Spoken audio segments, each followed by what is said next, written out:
Pada suatu hari, terdapat sebuah tugas kelompok mengenai kerajaan Tarumanegara yang berisikan 3 orang. Saat ini, mereka akan memulai presentasi mereka. Tahukah kalian bahwa kerajaan Tarumanegara adalah kerajaan yang menarik loh? Karena dia memiliki sejarah yang sangat panjang dan cukup menarik untuk dibahas. Tarumanegara sendiri menjadi kerajaan kedua di Nusantara yang memiliki corak Hindu setelah Kerajaan Kutai. Kerajaan Tarumanegara berada di dekat Sungai Citarum yang berlokasi di Jawa Barat. Berdiri abad ke-4 Masehi atau sekitar tahun 358 Masehi. Meski berdiri di tanah Indonesia yang saat itu belum dikenal dengan nama negara, pendiri kerajaan ini bukan orang asli negara Indonesia loh, melainkan dia orang asli Nusantara.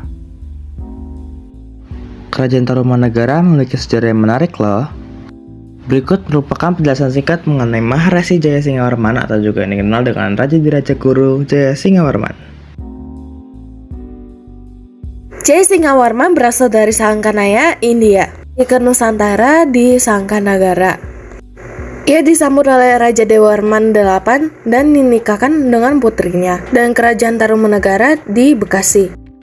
Setelah itu, Jayasingawarman mendirikan kerajaan yang dinamai Taruma sekitar 358 Masehi dan seiring berjalannya waktu dikenal dengan Tarumanegara atau juga disebut Tarumanegara.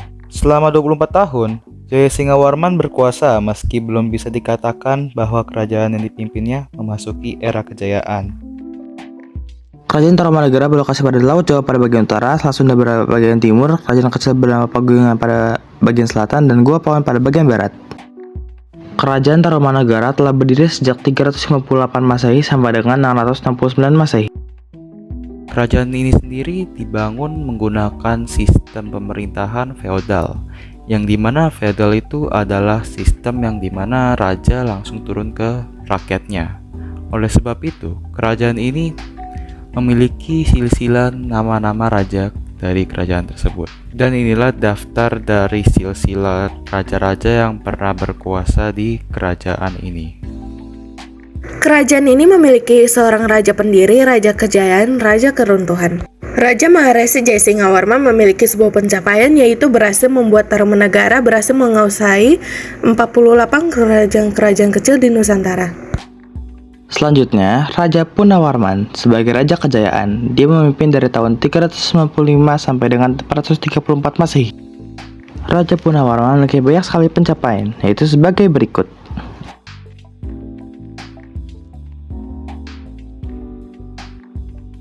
Selanjutnya, Raja Linggawarman sebagai Raja Kehancuran. Dia memimpin dari tahun 666 sampai 669 Masehi.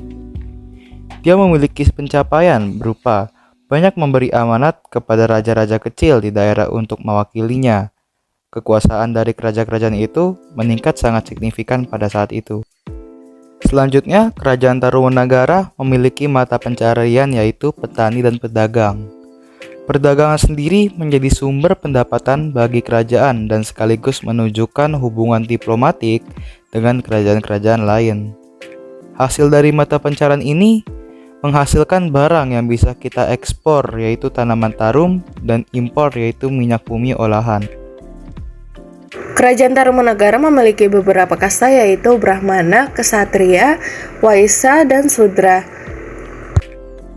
Raja Maharesi Jayasingawarman memimpin sejak tahun 358 sampai 382. Kerajaan Tarumanegara memiliki agama mayoritas yaitu Hindu dan Buddha sebagai minoritas. Tradisinya yaitu bukan penganut nilai Ibrahim dan pengorbanan dengan hewan sapi ket. Kerajaan ini memiliki beberapa peninggalan seperti prasasti, candi, dan arka. Beberapa prasasti dari Kerajaan Tarumanegara adalah Ciareteun. Ciareteun sendiri adalah sebuah prasasti yang berisi tapak kaki Purnawarman dengan pernyataan yang menyebutkan bahwa wilayah yang mencakup Sungai Cisadane dan Ciareteun.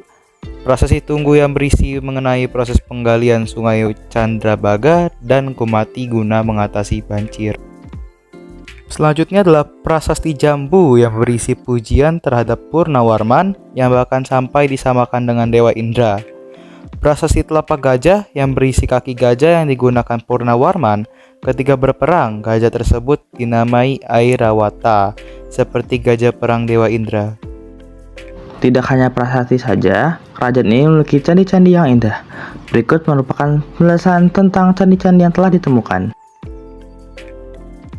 Selain kedua hal itu, ada juga arca atau patung yang ditemukan di bekas wilayah kekuasaan Tarumanagara. Berikut ini adalah contoh dari arca yang terdapat di kerajaan Tarumanagara. Yang pertama adalah arca Dewa Wisnu dan yang kedua adalah arca Dewa Siwa. Tarumanagara runtuh karena serangan kerajaan Sriwijaya pada tahun 650. Faktor internalnya itu karena Galuh di wilayah Cirebon memilih berpisah dari Tarumanagara. Dipisah menjadi Galuh dan Sunda. Dari sejarah kerajaan Tarumanagara ini, saya dapat belajar dari salah satu raja yang merupakan raja pembawa kejayaan pada Tarumanagara, yaitu Raja Purnawarman, bahwa kita harus rela berkorban dan berani menantang bahaya, seperti Raja Purnawarman yang berkorban dan menantang bahaya agar rakyatnya bisa hidup aman dan sejahtera. Terima kasih sudah mendengarkan presentasi dari kelompok kami. Maaf jika ada salah kata dan terima kasih untuk kalian semua.